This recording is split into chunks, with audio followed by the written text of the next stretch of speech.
maasang ilang nagtitinda ng mais na posibleng mas gumanda ang kanilang benta ngayong sinusulong ng Department of Agriculture ang mais bilang alternatibo sa bigas. Kaugnay niyan, planong bumili ng kagawaran ng mga puti at dilaw na mais sa 2026. Live mula sa Marikina, sa unang balita si EJ Gomez. EJ.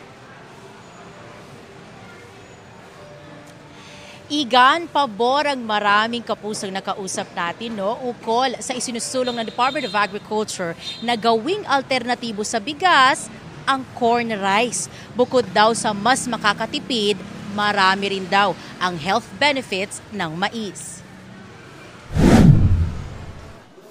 Plano ng Department of Agriculture na bumili ng mais sa susunod na taon para gawing alternatibo sa bigas. 500 milyong piso hanggang 1 bilyong piso ang hiniling na budget ng DA para sa programa sa 2026.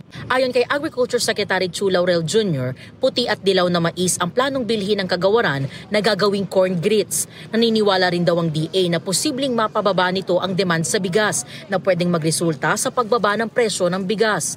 Okay raw para sa ilang mamimili ang mais bilang alternatibo sa bigas. Sa akin okay po kasi malilit pa lang kami talaga. Kumakain din kami, bigas din yan eh. Medyo mahal nga kasi ngayon ang bigas eh. Mas masarap pa nga mais eh. Mas matamis-tamis ang mga mais kaysa sa bigas naman. Mas masustansya rin naman.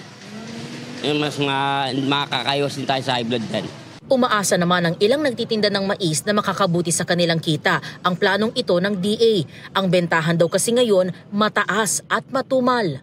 Minsan, okay naman yung benta. Minsan, medyo talo. Kasi may katumalan po.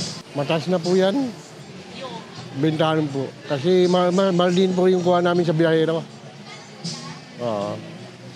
Kunti lang po kasi harvest ngayon daw.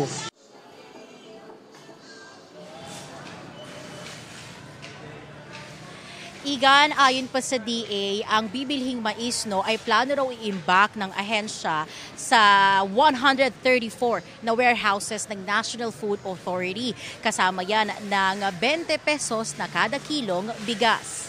At yan, ang unang balita mula dito sa Marikina City. EJ Gomez para sa GMA Integrated News. Igan, mauna ka sa mga balita, mag-subscribe na sa GMA Integrated News sa YouTube para sa iba't ibang ulat sa ating bansa.